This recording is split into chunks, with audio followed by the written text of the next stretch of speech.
হ্যাঁ জেমিনি, তুমি কি আছো এখনো? হ্যাঁ, আমি এখানেই আছি। তুমি কেমন আছো? হ্যাঁ, আমি ভালো আছি। আমি তোমাকে কিছু প্রশ্ন করতে চাই। অবশ্যই জিজ্ঞাসা করো, আমি উত্তর দিতে প্রস্তুত। আচ্ছা, তুমি আমাকে বলতে পারো যে পৃথিবীর সব থেকে পুরাতন ধর্ম কোনটি, প্রাচীন ধর্ম কোনটি? পৃথিবীর প্রাচীনতম ধর্ম কোনটি তা নিয়ে ঐতিহাসিকদের মধ্যে কিছুটা বিতর্ক রয়েছে। তবে সাধারণভাবে হিন্দু ধর্মকে সব থেকে পুরনো ধর্ম মনে করা হয়। এর ইতিহাস প্রায় 4000 বছরেরও বেশি পুরনো। ও আচ্ছা, তার মানে তুমি বলতে চাচ্ছ যে হিন্দু ধর্ম 4000 বছর এমন আর কি হিন্দু ধর্ম, তাই তো?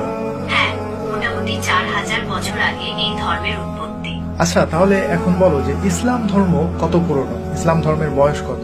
ইসলামের ইতিহাস 1400 বছরেরও বেশি পুরনো। এটি 7ম শতাব্দীতে আরবে মহানবী হযরত মুহাম্মদ শাহের মাধ্যমে প্রচারিত হয়। ও আচ্ছা, আপনারা এখনই কেউ ভিডিও স্কিপ করে যাবেন, ভিডিওটি শেষ পর্যন্ত দেখুন, অনেক কিছু জানতে পারবেন।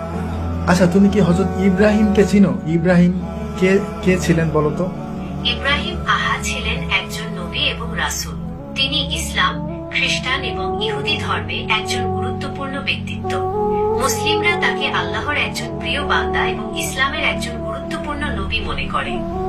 আচ্ছা, তাহলে আমাকে বলো হযরত ইব্রাহিম থেকে এখন পর্যন্ত এই সময়টা কত সময়? হযরত ইব্রাহিম থেকে বর্তমান সময় পর্যন্ত প্রায় 4000 বছর। আচ্ছা, তাহলে হযরত নূহকে তুমি চিনো? হযরত নূহকে? হ্যাঁ, হযরত নূহ ছিলেন একজন নবী এবং রাসূল।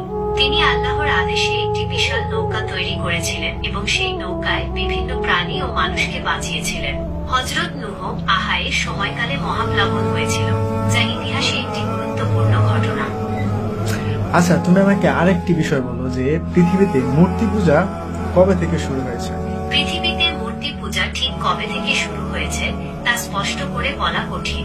তবে ঐতিহাসিক ও প্রত্নতাত্ত্বিক প্রমাণ থেকে জানা যায়, প্রাচীন মেসোপটেমিয়া, মিশর এবং ভারত সহ বিভিন্ন সভ্যতায় খ্রিস্টপূর্ব কয়েক হাজার বছর আগে থেকেই মূর্তি পূজার প্রচলন ছিল।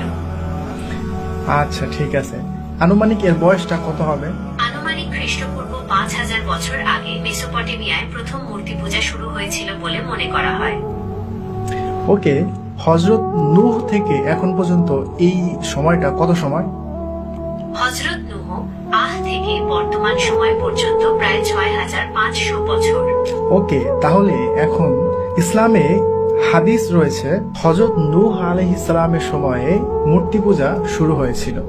তো এখন আমরা কি মনে করতে পারি না যে ওই মূর্তি পূজাটাই মানে কালের পরিবর্তনে আস্তে আস্তে এটা মিশর এবং ভারত উপমহাদেশে চলে এসেছিল? হ্যাঁ, হযরত নূহ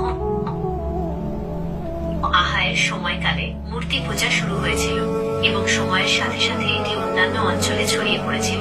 তাহলে এখন তুমি আমাকে আরেকটি ইনফরমেশন দাও, যেটা এমন একটা বইয়ের নাম বলো যে বইটা এখন পর্যন্ত অপরিবর্তিত, মানে ওই বইটা মানে কোনো পরিবর্তন হয় নাই, শুরুতে যেমন ছিল এখনো তেমনই রয়েছে, তবে এই বইটা একটা ধার্মিক বই।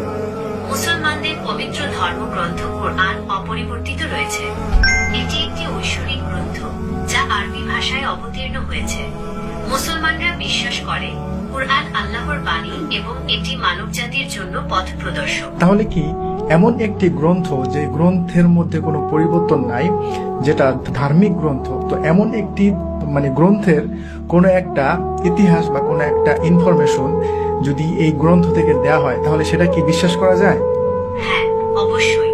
কোরআন অপরিবর্তিত থাকায় এর ঐতিহাসিক তথ্যগুলো নির্ভরযোগ্য বলে বিবেচিত হয়। এখন তুমি আমাকে আরেকটি কথা বলো, তুমি যে প্রথমে বলেছিলে যে হিন্দু ধর্ম 4000 বছর পুরনো, কিন্তু যখন মুসলিম ধর্মের কথা বলেছি তো তখন তুমি বললে যে এটা 1400 বছর পুরনো। কিন্তু আমি তোমাকে ধরিয়ে দিলাম এবং আমি মুসলিমদের ইতিহাস সম্পর্কে তোমাকে জানালাম যে ইসলাম ধর্ম কবে থেকে শুরু। ইসলাম ধর্ম 1400 বছর আগে থেকে শুরু হয় নাই, হযরত মুহাম্মদ সাল্লাল্লাহু আলাইহি ওয়াসাল্লাম থেকে শুরু হয় নাই। ইসলাম ধর্ম তুমি ঠিক বলেছ।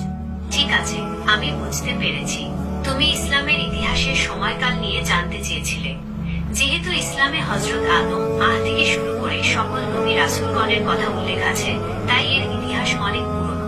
তবে হযরত মুহাম্মদ এর মাধ্যমে এই ধর্ম পূর্ণতা লাভ করে।